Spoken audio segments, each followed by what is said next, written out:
Saludos a todos.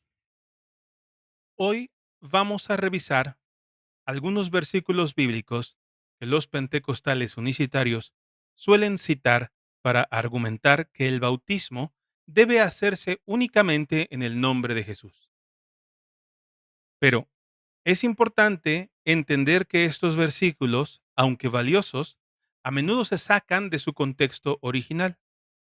Para tener una visión más completa, primero quiero explicar brevemente herramientas que son necesarias y debemos considerar al interpretar las escrituras.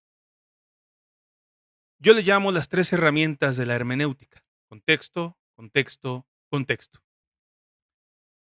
Es decir, el contexto histórico, el contexto literario y el contexto gramatical. A continuación les explico estos tres contextos. El contexto histórico nos ayuda a situar el texto en su tiempo y lugar originales. Esto incluye las circunstancias sociales, culturales y políticas que rodeaban a los autores bíblicos. Entender este contexto nos permite ver por qué se escribió el texto y qué significaba para su audiencia original. Contexto literario, que implica mirar el pasaje dentro del flujo general del libro o capítulo en el que se encuentra. Esto incluye identificar el género literario, la estructura del texto y cómo se conecta con los versículos anteriores y posteriores. Así, podemos entender el pasaje como parte de un mensaje más amplio y evitar interpretaciones aisladas. Por último, tenemos al contexto gramatical. El contexto gramatical se refiere a cómo se usan y se relacionan las palabras y frases dentro del pasaje. Examinar la gramática y la sintaxis nos permite captar detalles importantes y entender con precisión lo que el autor quería comunicar. Utilizando estos tres contextos, podemos llevar a cabo una exégesis más precisa y fiel del pasaje bíblico. Por ejemplo, al estudiar un versículo sobre el bautismo, como va a ser nuestro caso, primero investigamos el contexto histórico para entender cómo se practicaba el bautismo en ese tiempo. Después, analizamos el contexto literario para ver cómo el pasaje encaja en el capítulo y el libro general. Finalmente, revisamos el contexto gramatical para entender la estructura y el uso de palabras específicas. Durante este video, veremos cómo estos versículos, interpretados correctamente dentro de sus contextos históricos, literarios y gramaticales, pueden darnos una comprensión más clara y precisa sobre el bautismo. Así que vamos a empezar. Tengo aquí una lista de versículos que me dieron para probar el bautismo en el nombre de Jesús. De una vez, ya de inicio, quiero comentar que hay versículos que, si bien tienen que ver con el bautismo en agua, no tienen nada que ver con el bautismo en el nombre de Jesús solamente. Algunos sí, pero otros no. Vamos a empezar con el capítulo 2, verso 38 del libro de Hechos. Si se dan cuenta, si observan, la mayoría, no todos, la mayoría de las citas que aquí tengo son del libro de Hechos. ¿Qué nos indica esto? El primer análisis que debemos hacer al respecto es el siguiente.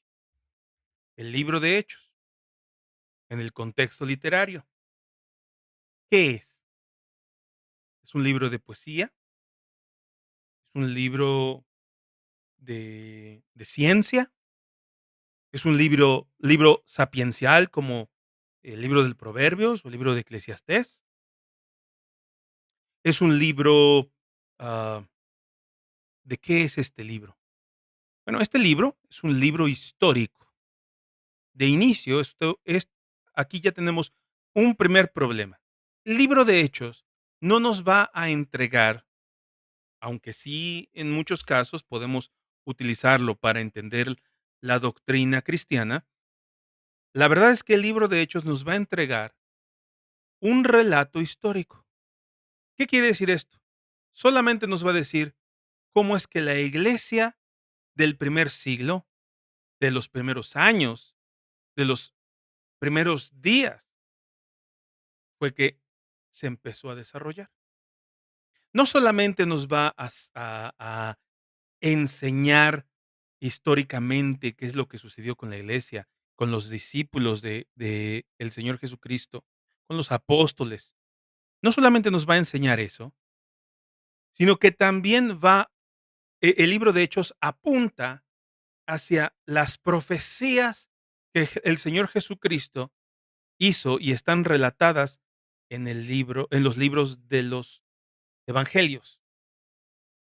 Por ejemplo, el libro de Lucas, el tercer evangelio, dice lo siguiente. Quiero iniciar con esto. El libro de Lucas, mismo autor que el libro de Hechos, inicia con la siguiente narrativa.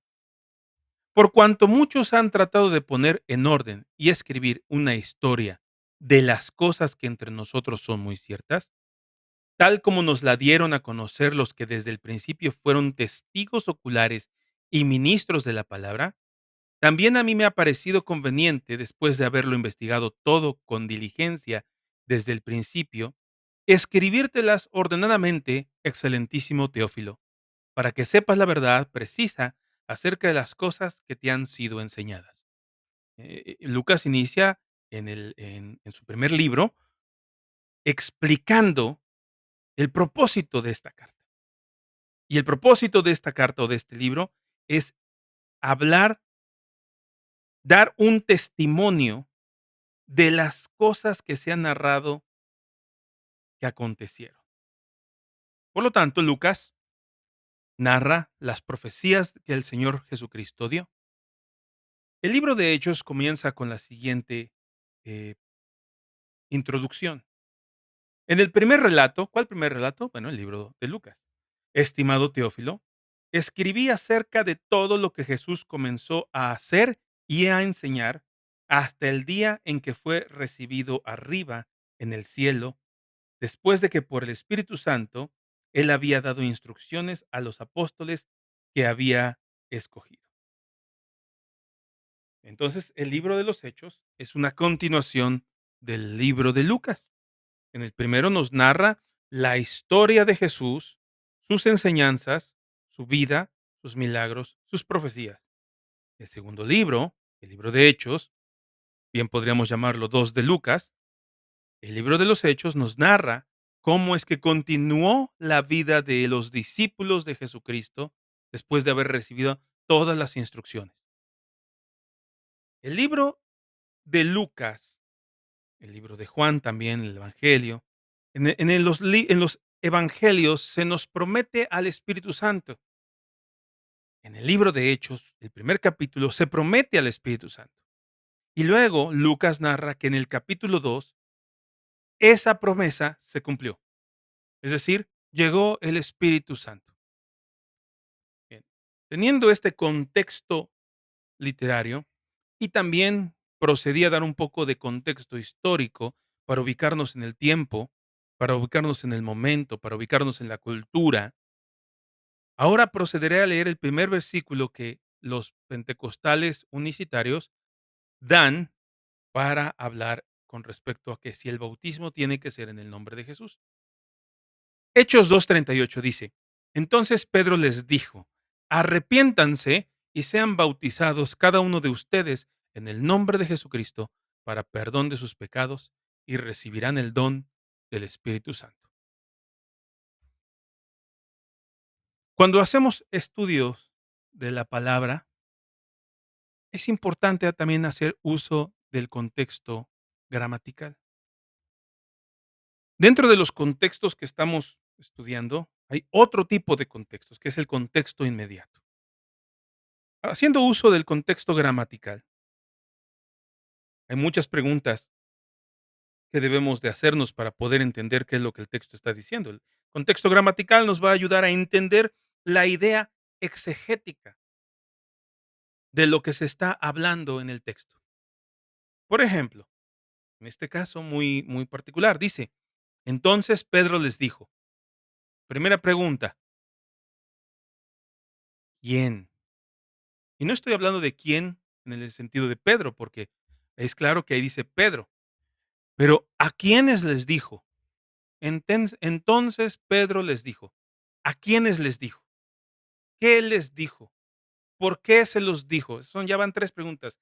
¿Qué, cuándo, cómo, por qué y para qué? Y bueno, ¿quién, no? ¿Qué, cuándo, quién, cómo, por qué y para qué? Entonces Pedro les dijo: "Arrepiéntanse y sean bautizados cada uno de ustedes en el nombre de Jesucristo para perdón de sus pecados y recibirán el don del Espíritu Santo". Entonces Pedro les dijo: ¿a quiénes les dijo? ¿Por qué se los dijo? ¿Para qué se los dijo? ¿A quiénes? Bien, vamos a leer un versículo antes. Esto nos puede dar un poco de idea, porque lo que queremos entender es la idea exegética de este texto. Dice así, un versículo anterior. Al oír esto, de nuevo la pregunta, ¿quiénes? Conmovidos profundamente, ¿quiénes estuvieron conmovidos profundamente? Dijeron a Pedro y a los apóstoles, hermanos, ¿qué haremos? En aquí ya entonces encontramos que tenemos un gran problema. El problema que tenemos es que estamos extrayendo un texto, lo sacamos de su contexto y procedemos a dar una enseñanza o una doctrina bíblica. Esta ¿Este versículo habla del bautismo en el nombre de Jesús solamente, o hay algo más profundo? Bueno, vamos a tratar entonces de entender estos 2 versículos dentro de todo el contexto de este relato. De nuevo, recuerden, esta es una historia. Lucas está narrando hechos históricos. No está diciendo, esta es la doctrina, así se debe de bautizar. Deben de bautizar en el nombre de Jesús. No está diciendo eso Lucas. Lucas está narrando un una historia. Está dándonos un relato histórico, algo que sucedió. ¿Y dónde empieza la historia? Bueno, la historia empieza en el capítulo 2 del libro de Hechos. Como contexto histórico, y si quieren pueden leerlo, todo el capítulo 1, el Señor promete al Espíritu Santo y les dice: "No se vayan de Jerusalén". Es más, lo voy a leer.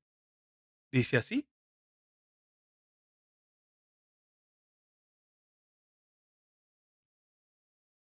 "Y reuniéndolos, les mandó que no salieran de Jerusalén, sino que esperaran la promesa del Padre, la cual les dijo: oyeron de mí". Es decir, que en los evangelios nosotros deberíamos de ir al evangelio y buscar esa promesa del Padre. Aquí ya tienen los pentecostales unicitarios, ya tienen un problema, ¿sí? Es una promesa que dio el Padre, la cual oyeron de mí. Ya estamos hablando de 2 personas. Jesús no está diciendo: "Y reuniéndoles les mandó que no salieran de Jerusalén, sino que esperaran la promesa que Él les dio". No, la promesa del Padre. Recordemos que estamos hablando del evangelio, y el evangelio no es un mensaje, moderno. Esto es un mensaje antiguo. Que podemos situarlo en la historia desde Génesis 3:15, cuando Dios promete que alguien vendría a aplastarle la cabeza a Satanás. El Evangelio es una historia que se desarrolla desde los principios de la humanidad. Se va revelando progresivamente. Así que cuando leemos la promesa del Padre, es una promesa que el Padre dio en la antigüedad, en lo que nosotros podríamos llamar la historia del Israel antiguo. Dicha historia la encontramos en el Antiguo Testamento.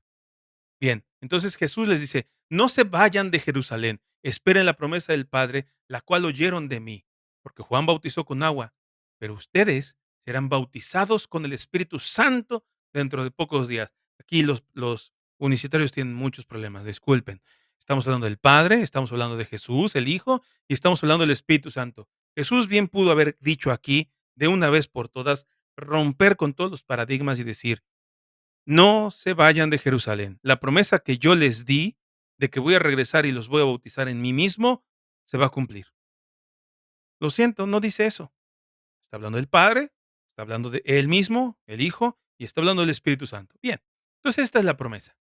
Es el contexto histórico del capítulo 2. Jesús les ordenó: "No se vayan de Jerusalén". ¿Qué pasó con ellos? Se quedaron en Jerusalén, en un lugar llamado el aposento alto. Ahí se reunían todos los días a orar. Por 10 días estuvieron reunidos ahí orando. Capítulo 2. Cuando llegó el día de Pentecostés, es decir, 10 días después de la ascensión del Señor Jesucristo. Cuando llegó el día de Pentecostés, estaban todos juntos en un mismo lugar. Y de repente vino del cielo un ruido como el de una ráfaga de viento impetuoso que llenó toda la casa donde estaban sentados. Se les aparecieron lenguas como de fuego que, repartiéndose, se posaron sobre cada uno de ellos. Todos fueron llenos del Espíritu Santo y comenzaron a hablar en otras lenguas según el Espíritu les daba habilidad para expresarse. Había judíos que moraban en Jerusalén, hombres piadosos, procedentes de todas las naciones debajo del cielo. Al ocurrir este estruendo, la multitud se juntó y estaban desconcertados porque cada uno los oía hablar en su propia lengua. Pausa aquí. Voy a hacer un comentario contra los pentecostales, específicamente contra los pentecostales unitarios que creen que hablan en lenguas. Ellos no hablan en lenguas, ellos hablan no sé qué cosa, porque el don que encontramos en el libro de Hechos acerca de las lenguas, el don de lenguas que los primeros discípulos practicaban, eran lenguas humanas, ¿sí? Vean, en el libro de Isaías, del profeta Isaías, capítulo 6, nos encontramos con que Isaías tuvo una visión donde vio a Dios y había 4 serafines, 4 seres angelicales, 4 serafines alrededor de Dios, alrededor del trono de Dios. Y los 4 serafines cantaban al mismo tiempo: "Santo, santo, santo es el Señor Dios Todopoderoso, la tierra está llena de su gloria". Vean ustedes, nunca dijeron "Shabba-ba-ba-ba-ba-ba-raba", o se inventaron una cosa así, una glosolalia extraña. Ellos hablaban en un lenguaje que es entendible para el ser humano. Asimismo, el Espíritu Santo les daba a hablar lenguas humanas que se entendían. Bien, sigamos leyendo sigamos leyendo el relato histórico. Dice: "Estaban asombrados y se maravillaban diciendo: 'Miren, ¿no son galileos todos estos que están hablando? ¿Cómo es que cada uno de nosotros los oímos hablar en nuestra lengua en la que hemos nacido?'". Cuando yo he entrado a una iglesia pentecostal, he entrado a varias, y los escucho hablar en lenguas, o de iglesias neopentecostales, yo no me quedo asombrado diciendo: "¿Cómo es que cada uno de nosotros los oímos hablar en nuestra lengua en la que hemos nacido?". No, ellos están, no sé, hablando en cosas extrañas que no tienen nada que ver con el Espíritu Santo. Bien, dice: "Partos, medos y elamitas, habitantes de Mesopotamia, Judea y Capadocia, del Ponto y de Asia, de Frigia y de Panfilia, de Egipto y de las regiones de Libia, alrededor de Cirene, viajeros de Roma, tantos judíos como prosélitos, cretenses y árabes, los oímos hablar en nuestros propios idiomas de las maravillas de Dios". Hasta ahorita yo no he oído a un pentecostal unicitario hablar en inglés o en el lenguaje de mi esposa, el tagalo. Todos estaban asombrados y perplejos, diciéndose unos a otros: "¿Qué quiere decir esto?". Pero otros se burlaban y decían: "Están borrachos". Entonces Pedro, poniéndose en pie con los 11 apóstoles, alzó la voz y les declaró: "Hombres de Judea y todos los que viven en Jerusalén.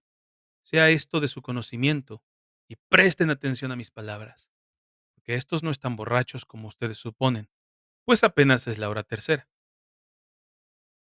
sino que esto es lo que fue dicho por medio del profeta Joel. Y sucederá en los últimos días, dice Dios, que derramaré de mi espíritu sobre toda carne, y sus hijos y sus hijas profetizarán, sus jóvenes verán visiones, y sus ancianos soñarán sueños. Y aun sobre mis siervos y sobre mis siervas derramaré de mi espíritu en esos días y profetizarán. Y mostraré prodigios arriba en el cielo y señales abajo en la tierra, sangre, fuego y columna de humo. El sol se convertirá en tinieblas y la luna en sangre, antes que venga el día grande y glorioso del Señor. Y sucederá que todo aquel que invoque el nombre del Señor será salvo. Vean, aquí está, Hechos 2:21. Y sucederá que todo aquel que invoque el nombre del Señor será salvo. Metiéndonos en el contexto, dentro del contexto, Pedro está citando a una profecía del profeta Joel, diciendo, en los últimos días esto sucederá. Para Pedro, él estaba viviendo los últimos días, ¿sí?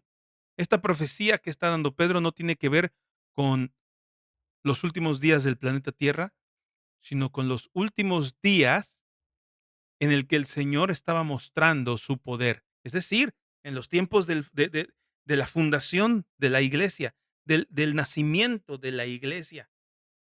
Y dice, y sucederá que todo aquel que invoque el nombre del Señor será salvo.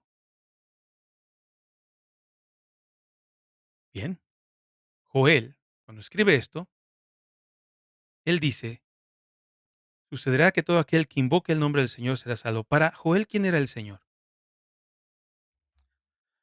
No es Jesús para Joel. Para Joel no es Jesús. ¿Quién es el Señor? Bien, si nos vamos al Antiguo Testamento, en la Reina Valera específicamente, yo estoy leyendo la Nueva Biblia de las Américas, pero si me voy a el libro de Joel en esta cita, vamos a leerla. Aquí tengo, me gusta, me encanta esta Biblia porque tengo citas aquí inmediatas. No, vamos a ver, sino que esto aquí. Joel 2:28 al 32, le doy clic aquí y me lleva a la promesa del Espíritu Santo. Derramaré mi espíritu sobre toda carne y sus hijos y sus hijas profetizarán. Bien, haré prodigios en el cielo antes que venga el día grande del Señor. Vean, aquí lo estoy leyendo en la Nueva Biblia de las Américas. Y todo aquel que invoque el nombre del Señor será salvo. Vamos a leerlo en otra versión, en la Reina Valera. Es una muy buena Biblia. Creo que puedo leerlo en paralelo. A ver, paralelo, así es. Reina Valera 1960. Y vámonos a Joel 2, ¿no? Joel 2,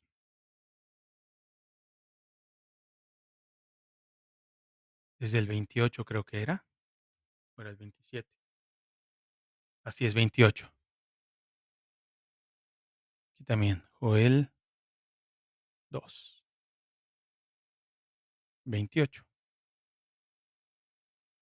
Dice, y todo aquel que invoque el nombre de quién. Vemos el 32 aquí en la Nueva Biblia de las Américas, dice, todo aquel que invoque el nombre del Señor será salvo. Y aquí dice, y todo aquel que invocare el nombre de quién. ¿Por qué hay estas diferencias? Las diferencias que tenemos es que la, la versión de la Reina Valera está traducida directamente desde, y también la Nueva Biblia de las Américas, ¿no? Pero a explicar un poco. El nombre de Dios en el Antiguo Testamento, YHWH, lo voy a poner hasta abajo de mi cita para que lo puedan ver todos. YHWH. En el hebreo no se usan vocales para en el momento de escribir. El nombre es Yahweh. En el texto masorético, de donde se traduce el Antiguo Testamento, los masoretas, debido a unas reglas religiosas ah, judías, rabínicas, debido a que durante el tiempo de la deportación a Babilonia, los muchos judíos perdieron el nombre o la pronunciación del nombre de Dios. Entonces, para evitar usar mal el nombre de Dios, usar el nombre del Señor en vano,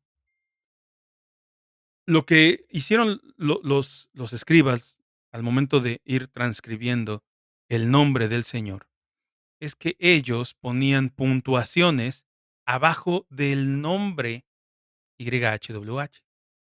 De tal manera que para que cuando un rabino leyera el nombre, en lugar de leer Yahweh, el rabino leyera la siguiente frase, ¿okey? Yahová, pero obviamente el rabino jamás leía Yahová, sino que el rabino veía la puntuación que era A, O y A, que le estaba apuntando a decir Adonai. ¿Es Adonai con Y o Adonai con I? Bueno, vamos a ponerlo así, Adonai. Adonai, ¿qué quiere decir? Mi Señor o el Señor. Las Biblias como eh, la versión King James, en este caso también la Biblia de las Américas o la Nueva Biblia de las Américas, respetan esta puntuación y por eso es que ellos escriben el Señor en el Antiguo Testamento. La Biblia Reina Valera, la versión Reina Valera, translitera tal cual Yahová y por eso en la Reina Valera leemos Jehová, porque esa sería la transliteración de la palabra Yahová al español Jehová. Pero lo tal es un error. El nombre de Dios no es Jehová, el nombre de Dios es Yahweh, ¿ok? Pero los judíos, los escribas, en lugar de usar el nombre sagrado, ellos empezaron a usar la palabra Adonai, que es mi Señor. De tal manera que cuando un escriba, un rabino, leía esto, él entendía que tenía que en lugar de decir el nombre de Dios, tenía que decir Adonai, ¿ok? Entonces, cuando dice: "Y sucederá que todo aquel que invoque el nombre de Adonai será salvo", ¿ok? El nombre de Adonai será salvo. Bien, continuemos con el relato. Dice: "Hombres de Israel", antes de seguir. Entonces, ¿quién es Adonai? Yahweh. ¿Quién es Yahweh? El Dios todopoderoso, como se lo dijo en Éxodo 4 a Moisés. Yo soy el Dios de tus padres, de Abraham, de Isaac y de Jacob. A ellos me les di a conocer como el Shaddai, el Todopoderoso, el Señor que se presentó en la zarza ardiendo a Moisés. Él dijo, él prometió que todo aquel que invocara su nombre, ese sería salvo. Sigamos con nuestro relato. Pedro continúa diciendo: hombres de Israel, escuchen estas palabras. Jesús el Nazareno, varón confirmado por Dios entre ustedes con milagros, prodigios y señales, que Dios hizo en medio de ustedes a través de él, tal como ustedes mismos saben. ¿Ven? El- Lo que está haciendo Pedro es que está, primero dice, miren, lo que está pasando, en el día de Pentecostés, lo que está pasando ahorita en este momento es algo que se prometió, y lo puede encontrar esa promesa en el libro de Joel, ¿okey? Ya dio la promesa ahí Pedro. Ahora, vas usando esa profecía como texto base, va a proceder a hacer una exposición de esa profecía de una manera, en un relato, en un discurso inductivo, donde va a llevar a los oyentes de la mano, paso a paso, hasta demostrar algo. Entonces, Pedro inicia en su relato diciendo: ¿recuerdan a Jesús? Jesús el Nazareno, un hombre. Inicia Pedro diciendo que es un mero hombre y hasta da el lugar donde nació, Jesús el Nazareno. Pero luego dice, varón confirmado por Dios. ¿Por qué? ¿Por qué fue confirmado por Dios? Fue confirmado porque él hacía milagros, prodigios y señales. Dios hizo estos milagros, prodigios y señales a través de Jesús, tal como ustedes saben. Aquí está dando la primera evidencia. Primera evidencia, ustedes vieron que Jesús el Nazareno, ese Nazareno al que ustedes conocen, él hizo milagros, prodigios y señales. Dios hizo a través de él milagros, prodigios y señales. Ustedes lo vieron, ustedes lo saben. Bueno, este hombre, dice Pedro, fue entregado por el plan predeterminado y el previo conocimiento de Dios. Y ustedes lo clavaron en una cruz por manos de impíos y lo mataron. Pero Dios lo resucitó, poniendo fin a la agonía de la muerte, puesto que no era posible que él quedara bajo el dominio de ella, porque David dice de él, veía al Señor en mi presencia. Si leemos este texto en la Reina Valera, claramente va a decir, a Jehová he puesto continuamente delante de mí. Pero recuerden, no vamos a leer Jehová, vamos a leer ¿qué? Adonai. Por lo tanto, en el español lo traducimos, dice, al Señor he puesto continuamente delante de mí. Pues está a mi diestra para que yo no sea sacudido. Por lo cual mi corazón se alegró y mi lengua se regocijó, y aún hasta mi carne descansará en paz. Veía al Señor en mi presencia. Bueno, ahorita vamos a hablar un poquito más profundo de esto. Dice, pues tú no abandonarás mi alma en el Hades. ¿Quién? ¿Quién no abandonará el alma en el Hades de quién? Ni permitirás que tu santo, ¿quién es el santo? Vea corrupción. Vamos a ver qué dice el texto en el Salmo. Estoy segurísimo que no dice tu santo. Tal vez sí.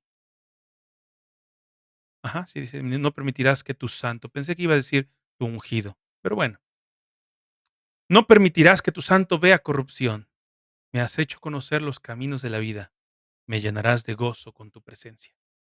Hermanos, el patriarca David, les puedo decir con franqueza que murió y fue sepultado, y su sepulcro está entre nosotros hasta el día de hoy. Entonces, Pedro aquí está diciendo, vean, esta profecía, que está aquí inmediatamente arriba de lo seleccionado, esta profecía la dijo David. David está hablando como si él hubiera muerto y como si Dios lo hubiera resucitado, dice Pedro, ¿no? Está hablando de que el que está pronunciando esa profecía, o a quien se refiere esa profecía, veía al Señor, es decir, a Jehová en su presencia.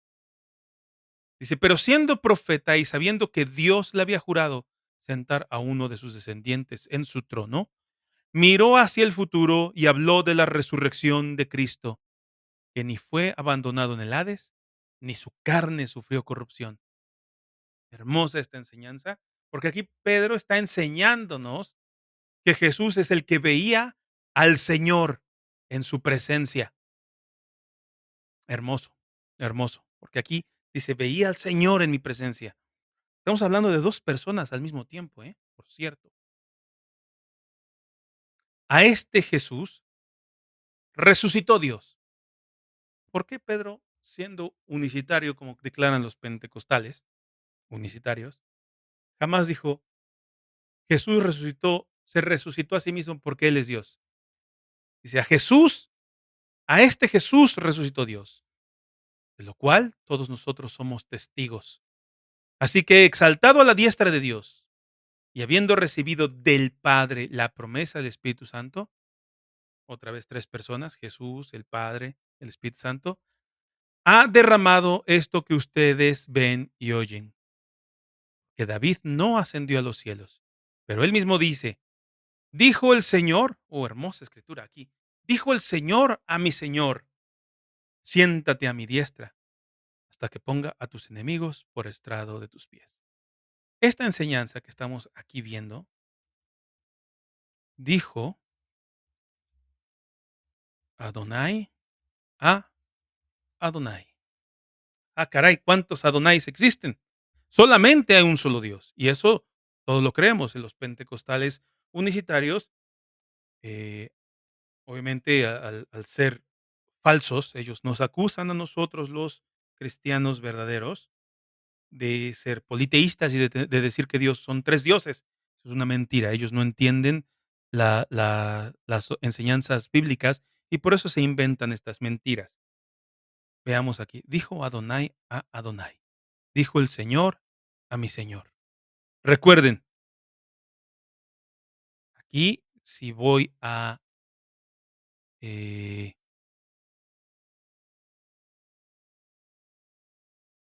tal vez si voy a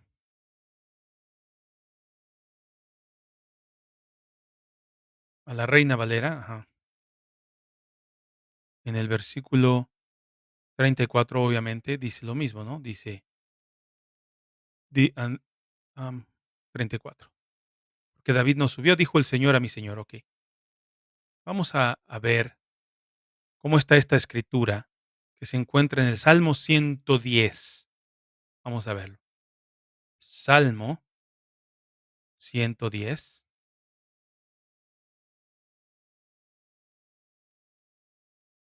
Jehová dijo a mi Señor. Vean ustedes aquí cómo lo dice David. Jehová dijo a Adonai. Yahweh dijo a Adonai. Recuerden entonces la regla, cuando veamos esta palabra, Jehová, tenemos que decir el Señor. El Señor dijo a mi Señor. ¿Ok? Muy bien.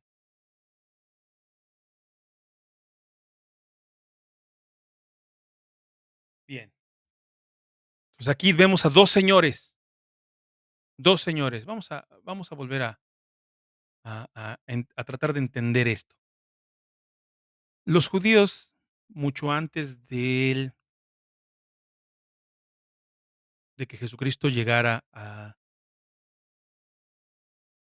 por primera vez encarnado, los judíos creían que había dos Adonais. Esto basado en textos como el siguiente, parece que es Génesis 11, no, Génesis 19. Génesis 19. Los judíos creían que había dos poderes en el cielo. Ellos no lo entendían, pero así ellos no lo entendían como un solo Dios, sino que ellos entendían que había dos tronos en el cielo. Vamos a leer Génesis 19, que dice lo siguiente. Me parece que es, aquí está, 19:24. Entonces Jehová hizo llover sobre Sodoma y sobre Gomorra azufre y fuego. ¿Quién hizo llover sobre Sodoma y sobre Gomorra azufre y fuego? Obviamente dice Jehová, ¿no? Pero recordemos que tenemos que leerlo como Señor. Entonces, el Señor, o Yahweh, mejor, si lo queremos decir tal cual. Entonces, Yahweh hizo llover sobre Sodoma y sobre Gomorra azufre y fuego de parte de Yahweh desde los cielos. ¿Ok?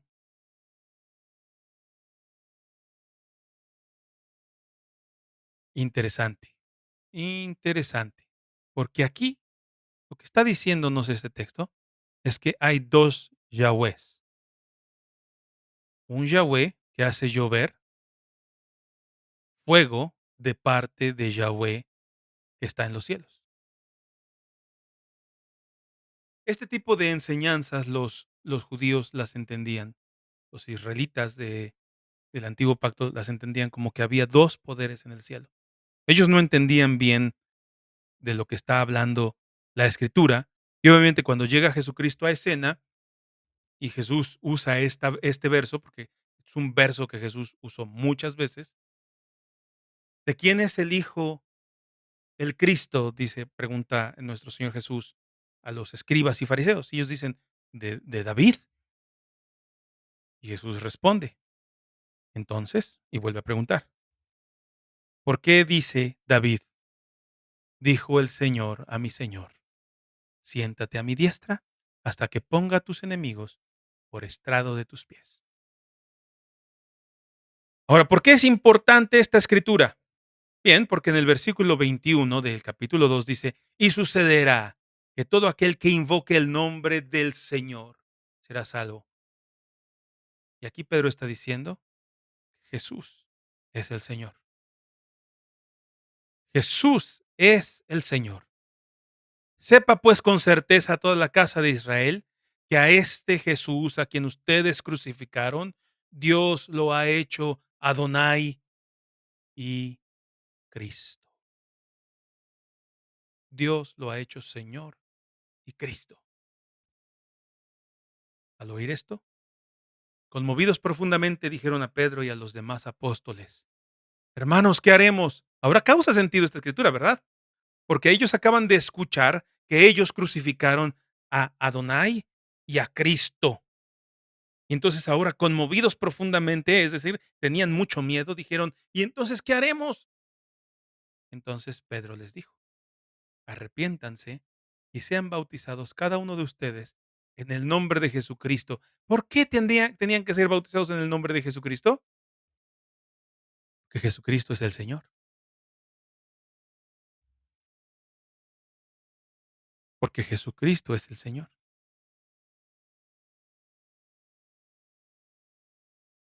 Y entonces, como dice Hechos 2:21, todo aquel que invoque el nombre del Señor será salvo. Cuando invocan el nombre de Jesucristo, cuando invocan el nombre de Jesucristo, sus pecados serán perdonados.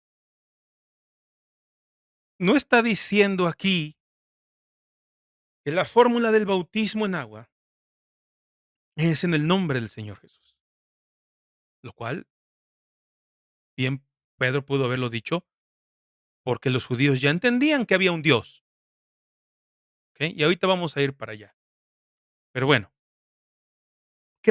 entendamos que sí se está diciendo aquí, bautícense en el nombre de Jesucristo. Y esa es la fórmula. Ok, vamos a entender que así. ¿Pero por qué se tiene que bautizar en el nombre de Jesucristo? Porque todo aquel que invoque el nombre del Señor será salvo.